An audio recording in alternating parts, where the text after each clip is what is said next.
नमस्कार दोस्तों, वीडियो को अंत तक ज़रूर देखें और चैनल को सब्सक्राइब करें।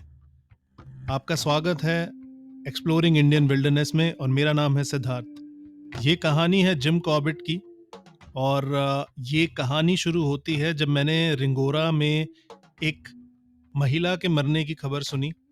तो मुझे वापस जिम कॉर्बेट जाना पड़ा और रास्ते में मुझे याद आया कि जब वुहान में मैन ईटर हुआ था पिछली बार, तब कैसे हमने उसे ढूंढा था।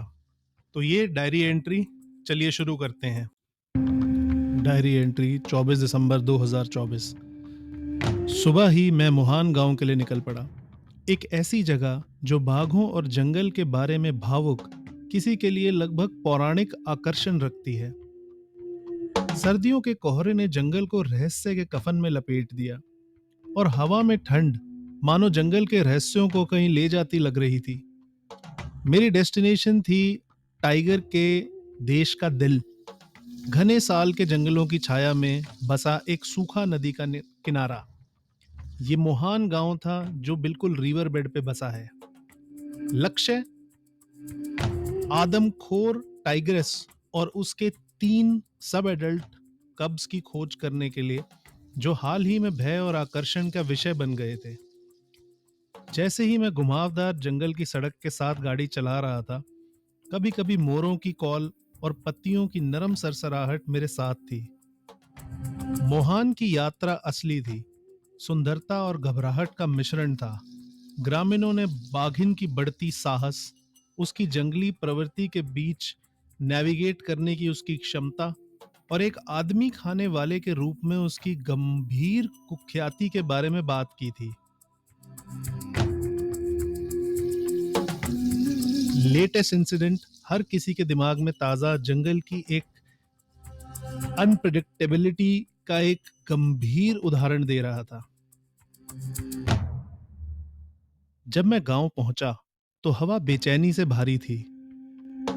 आदमी और औरतों ने टाइग्रेस और उसके बच्चों के बारे में फुसफुसाया, जैसे कि डर था कि वह उनके शब्दों को सुन सकती है। एक ग्रामीण, एक बुजुर्ग व्यक्ति जिसमें मौसम की विशेषताएं हैं, उन्होंने अंतिम दृश्य का वर्णन किया। नदी के किनारे चुपचाप चलती बाघिन की एक पल भर की झलक, उसके शावक छाया की तरह उसके पीछे चलते हुए।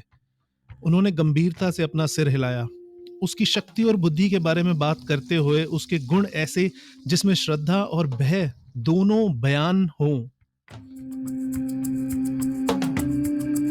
हाल की घटना एक गंभीर कहानी थी।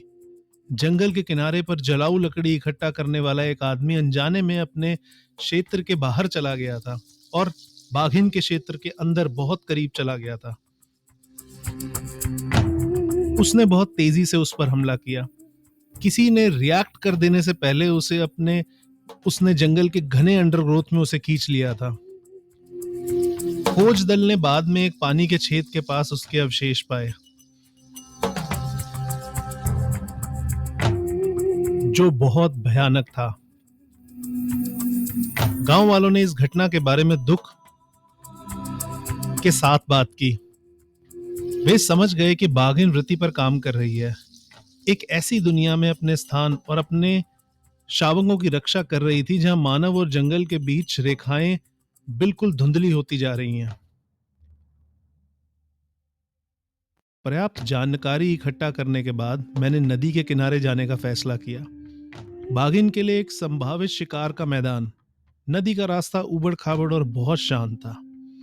ऐसा लगता था मानो कि जंगल अपनी सांसें रोक रहा है, जैसे कि मेरे उद्देश्य से उसको अवगत हो।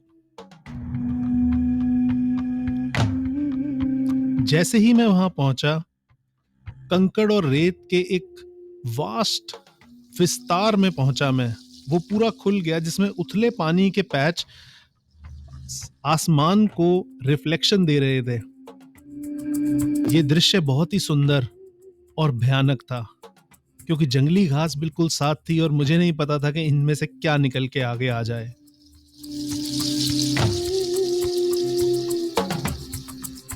टाइग्रेस की उपस्थिति के संकेत बहुत अचूक थे।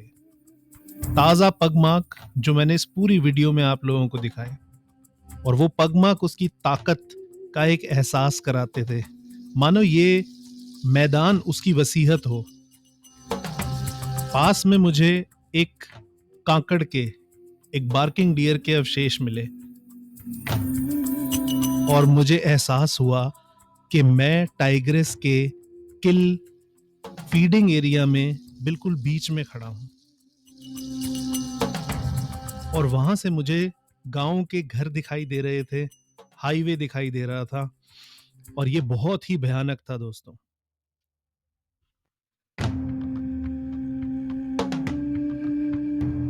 ये अवशेष बिल्कुल साफ किए हुए थे, उन पे मांस का एक टुकड़ा नहीं था।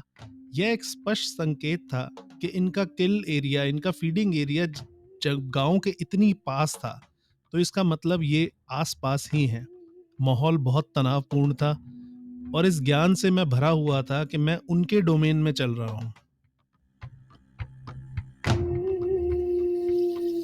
जैसे ही मैं नदी के किनारे गहराई से चला गया, मैं हर आवाज के बारे में पूरी तरह से जागरूक हो गया। लंगूरों की कॉल बहुत ज्यादा तेज होने लग गई थी और अंडरग्रोथ में अचानक सरसराहट होने लगी, जिससे मेरे दिल की धड़कनें दौड़ गई। जंगल ऐसा लग रहा था शिकारी जैसे पास ही हो।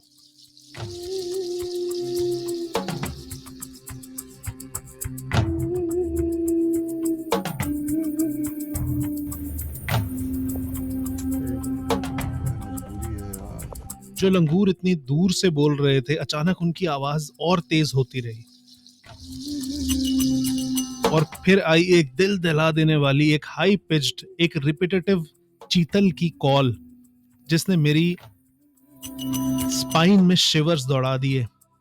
वो यहीं थी, बिल्कुल पास, किसी फॉलिएज में बैठी हुई, मुझे देखती हुई।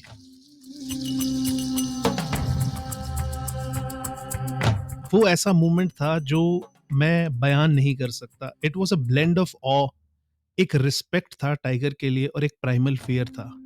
हालांकि वो मुझे दिखाई नहीं दे रही थी, लेकिन मैं उसकी प्रेजेंस को फील कर सकता था। मैं एक साइलेंट ऑब्जर्वर था, एक इंट्रूडर था जो उसकी टेरिटरी को असेस कर रहा था। ये रियलाइजेशन मुझे स्ट्रक हुई कि ये उसकी दुनिया है, एक जगह जहां सर्वाइवल एक बेसिक डेली स्ट्रगल नहीं है, लेकिन एक आर्ट है जो जनरेशन से उसने परफेक्ट किया है, जो उसे विरासत में मिला है। हालांकि मैं बहुत देर वहां पर रुकना चाहता था और उसे देखना चाहता था। मुझे ये पता था कि मैं अपने किस्मत को ज्यादा आजमाऊं ना। जंगल के अपने नियम हैं, कानून हैं और मैं एक वहां पर एक विजिटर था और आई वॉज बाउंड कि मैं जंगल की बाउंड्रीज को रिस्पेक्ट करूं।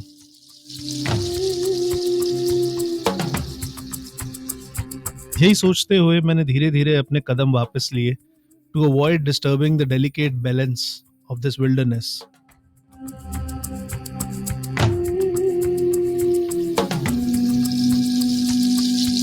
गांव की तरफ वापस जाते हुए मैंने रिफ्लेक्ट किया इस टाइग्रेस की ड्यूअल नेचर पे। गांव वालों के लिए वो एक मेनेस थी, एक किलर थी, एक मर्डरर थी, जिसने उनकी जिंदगी को डिसरप्ट किया था। मैंने एक बैनर भी दिखाया है जो वहां पे जगह जगह फॉरेस्ट डिपार्टमेंट में लगाया था उस समय। धारा 144 वहां लागू थी, 4 से ज्यादा लोग वहां पे चल नहीं सकते थे। पूरे जिले को उसने अफेक्ट किया था। उस हाईवे के ऊपर वो राज कर रही थी उस वक्त। लेकिन जंगल के लिए शी वॉज अ क्वीन, एक क्वीन मदर जो अपने 3 बच्चों को इस बेरहम दुनिया में पाल रही है। उसका ट्रांसफॉर्मेशन एक मैन ईटर में होना एक चॉइस नहीं होगी, बट एक कॉन्सिक्वेंस होगा। A result of shrinking prey base, human settlements का बढ़ जाना, and the fragile coexistence that defines this region. जो रिटर्न जर्नी थी मेरी रिवर बेड की, वो भी कोई कम नहीं थी।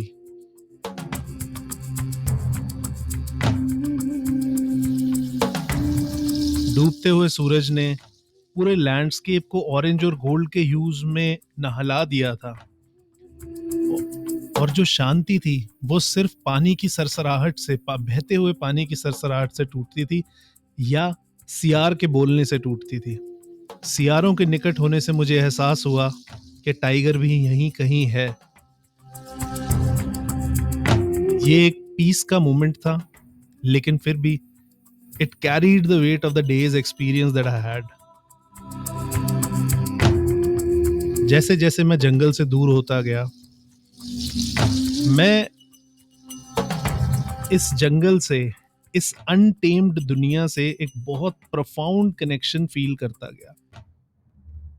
एक बाघिन जो अपने 3 बच्चों के साथ प्रेडेटर ही नहीं, सिर्फ प्रेडेटर ही नहीं, बट एक सिंबल है वाइल्ड की रॉ ब्यूटी का और उसका दिन प्रतिदिन रिलेंटलेस स्ट्रगल का, उसकी कहानी और उन लोगों की कहानी जो उसके साथ रहते हैं।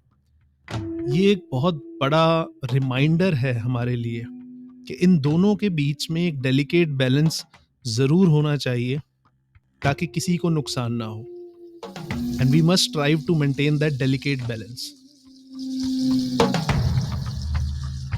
मोहान की ये जर्नी सिर्फ टाइगर को ढूंढने की नहीं थी।